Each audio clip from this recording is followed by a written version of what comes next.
manusia kalau mengatakan saya tidak perlu surga, itu bohong, itu nggak mungkin. Karena hasil dari ibadah yang kita lakukan, puasa yang kita lakukan, sholat yang kita lakukan, semua ibadah akhirnya adalah surganya Allah Subhanahu wa Ta'ala. Tapi kita punya nabi yang istimewa. Walaupun nabinya di akhir zaman, tapi istimewanya luar biasa. Walaupun nabi di akhir zaman, tapi istimewanya di mata Allah luar biasa. Surga itu nggak akan dibuka kalau nabi belum datang. Itu hebatnya. Surga itu nggak akan dibuka kalau nabi belum datang. Kalau nabi belum kelihatan, Nabi Adam nggak bisa buka surga. Semua nabi, ribuan nabi nggak akan bisa membuka pintu surga kecuali Nabi kita Muhammad.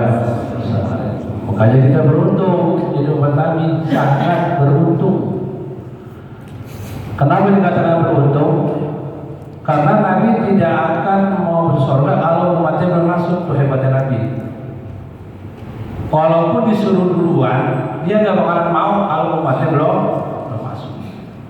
Umatnya masih ada di neraka ditungguin. Itu hebatnya pemimpin kita. Sekarang nggak ada yang begitu kita. Kalau dia enak dimasuk aja dewek kan begitu. Tapi Nabi kita mau enggak. Al-Tibaba jannati yaumal qiyamah. Aku akan datangi pintu surga di hari kiamat nanti. Sebelum orang datang Nabi dulu. Padahal Nabi sudah lihat surga duluan. Sebelum kita Rasul lihat duluan.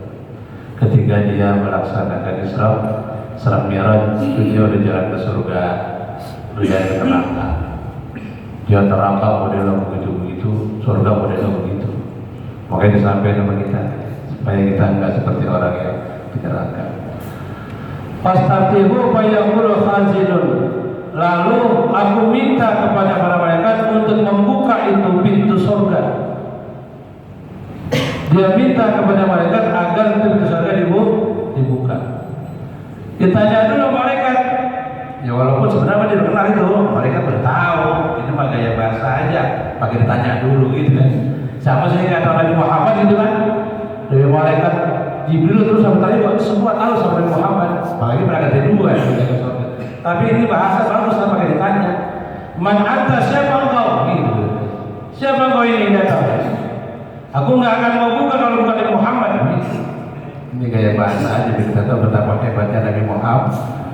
Fa'aqulu Muhammadun, aku ini Muhammad, kekasih Allah Subhanahu wa Ta'ala. Kaget tuh mereka.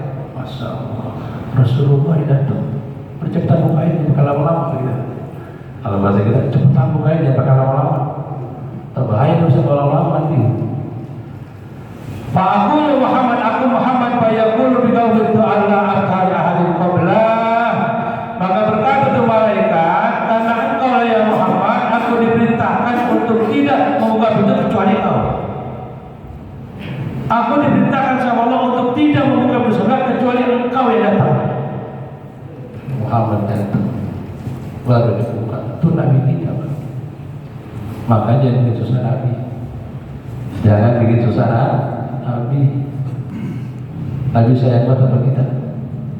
Tadi dari surga semuanya, betapa indahnya surga. Nabi berkata, kullu ummati yadkhuluna al-jannah. Entar umat gua semuanya surga. Entar umat aku lebih dulu di surga daripada yang lain. Nabi Muhammad akhirnya belakangan. Nabi Muhammad umatnya duluan, walaupun akhirnya belakangan. Hebat surga Nabi Muhammad dulu, umatnya semua masuk, baru umat yang lain. Juga sebaliknya, neraka duluan Nabi Muhammad. Kan banyak neraka duluan. Masuklah Nabi Muhammad sama umatnya. Lalu kita bertanya, umat yang mana yang masuk ke Nabi Muhammad begitu? Apakah model kita? Umat yang mana yang bakal surga bersama Nabi? Apakah potongannya model kita begini? Yang bareng Nabi?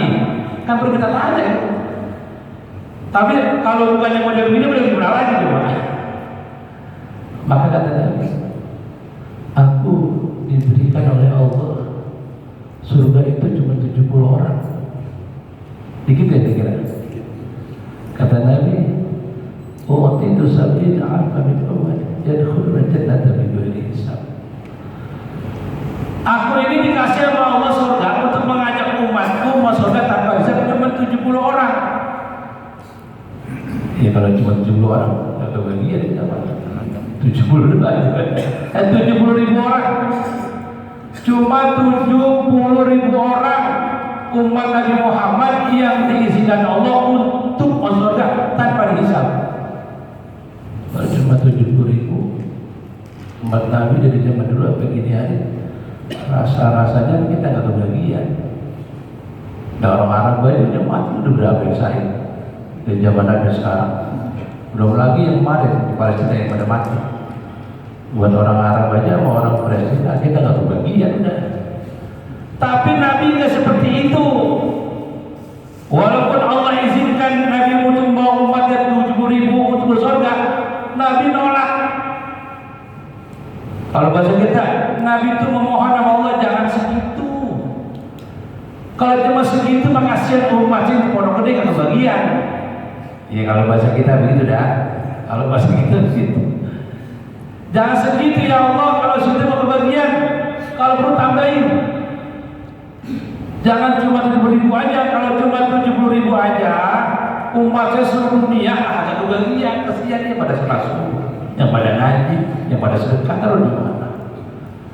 Kalau Nabi makan doanya nggak boleh ditolak. Asal kata minta juga dikasih dorong. Karena emang Nabi dosanya kagak. Gak kayak kita. Kalau doa lama berarti kabulnya gitu.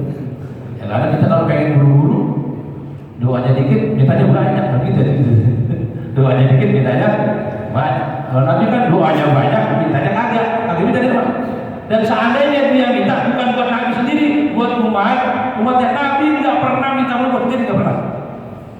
Nggak pernah buat sendiri diminta, buat umatnya yang diminta. Mau Nabi meninggal dunia dia nggak mikirin keluarganya, yang dipikir umatnya. Mau mati aja masih mikirin kita. Ummati an-nisa. Umatku jaga. Kalau mau dijaga bahaya. Kalau bahasa kita ada gua aja masih madu-madu, paling nggak ada gua gitu. Itu bahasa kita orang Betawi gitu. Ada gua aja masih madu, gimana nggak ada gua kan gitu. Kayak kita nih, kita kan jauh. Hampir 1400 abad yang lalu Nabi Muhammad SAW kalau kurang-kurang kuat imannya lari dah. Lalu kurang-kurang kuat imannya. Lalu dia ngeluh, ya Allah jangan segitu. Tambahin dikit, tambahin dikit ya Allah. Apa kata Allah? Fastazadtu Rabbi azza wa jalla. Ya Allah kalau bisa tambahin apa jangan segitu. Coba segitu. Ya Allah tambahin apa jangan segitu umat saya. Kasihan umat saya kalau segitu mah tambahin dikit. Kata Allah,